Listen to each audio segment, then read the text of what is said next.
Rating my cellar today, we're checking in on a 2010 Brunello di Montalcino.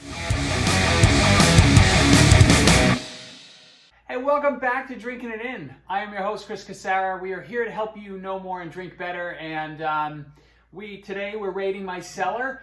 I have a 2010 Fuligni Brunello di Montalcino. I opened this bottle about 4 hours ago. I decanted a portion of it, and I left the rest just in the bottle. We're gonna check in on this 2010 wine, which still should have plenty of life left in it. But we're gonna see if decanting it for a little bit made a huge difference. So Monty's going over there because he's gonna play with the little the cork and the foil top. So if you hear some noise, you'll know what's going on.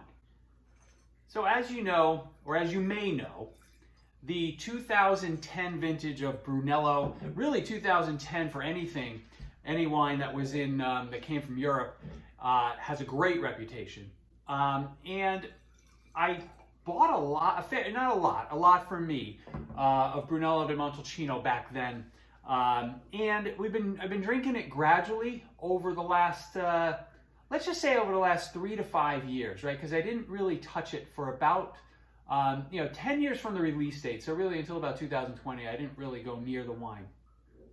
Let me just make sure I give myself some notes just in terms of which is in which glass here.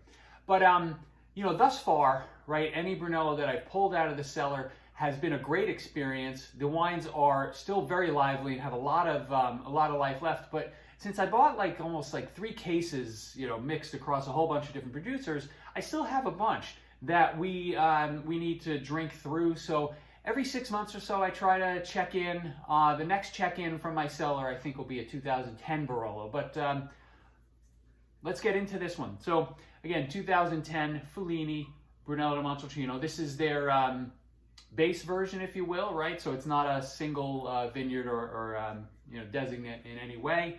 I definitely have had a bottle of this before. I definitely had it in a tasting before, really liked it. That's why I ended up buying it. I'll try to actually film some of this separately. So you can see that the wine is definitely gotten a little browner, right? It's not that vibrant red that you see in a young wine. That typically does happen as wines age. They get less color and more more towards the rust around the edges. This guy is 14 years since vintage. I can smell it. The room is filling up. So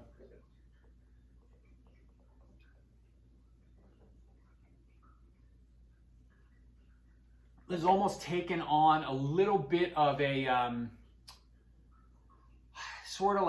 there's a brown sugar note in here that's covering up the cherries. It's gotten very leathery, which is neat. Because sometimes I struggle to find leather in some of these older red wines, and this one is distinct. This is literally like you're sitting you just sat in an old chair and you're sniffing the arm of it.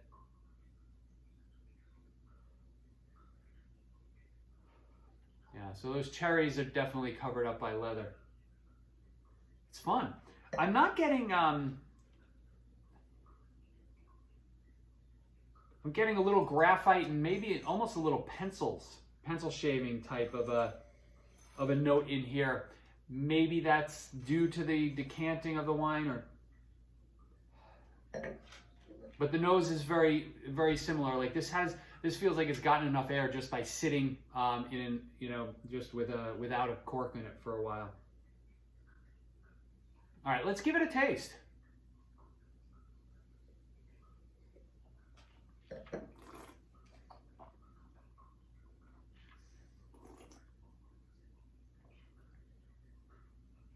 It's interesting, that sugary note, or that brown sugar covered cherry that I was talking about, the sweetness is not there on the palate, which is very cool. There's a bit of a prune nature to the to this, maybe call it a dry cherry. The cherries have definitely concentrated and dried. Prune, plums, the leathery note, almost a, now I'm getting some tobacco leaf in here.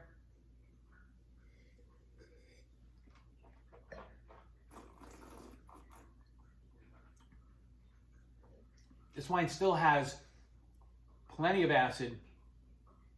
The tannins have mellowed out quite a bit, so this is pretty easy to drink. I do get a little bit of that, you know, fuzzy feeling on my teeth. So there are still some tannins here, but not, but they're really mellowing out nicely. You know, I guess after, 14 years from vintage, we all mellow out after 14 years, no matter where you are in life, right? We'll see if this one gives us any additional flavors.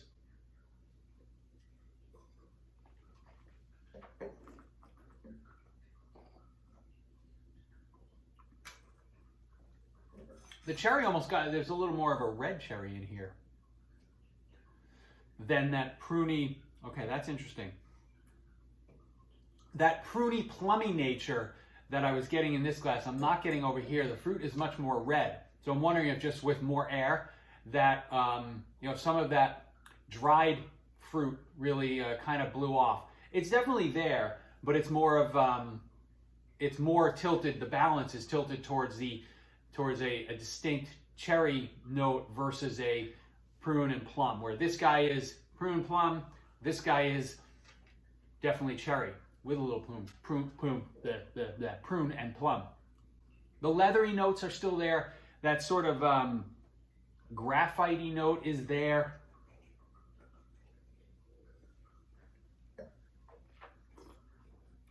There's a lot of neat nuance going on in this wine. Very smooth, very easy to drink. Again, the tannins have mellowed, they're still there. So, like, I would think that this wine still has easily another 5 years left in it. I don't know that I would go too much longer with it because the fruit's already moved on in a lot of in most cases. But this is another fun experience on the 2010 Brunello journey. That's about all I got. It's a privilege, right, to be able to buy these wines, store them for 10 to 15 years, and then experience them. I don't drink a ton of old wines. I just don't have the opportunity to do so. So if I do that, I'm doing it mostly based on my own planning and foresight, which is not the easiest thing to do. But it proves that I think it's a worthwhile exercise. I hope you have enjoyed this video. If you like what we're doing here, I looked at the stats recently. 93.7% of you that are watching are not subscribed. And while I appreciate every view, right, I think, it would mean a lot to me if you did subscribe. And if you, hit the like button, generated a comment, like let's get some discourse going on in the, in the comment section. So we build this community. We got some great people in here.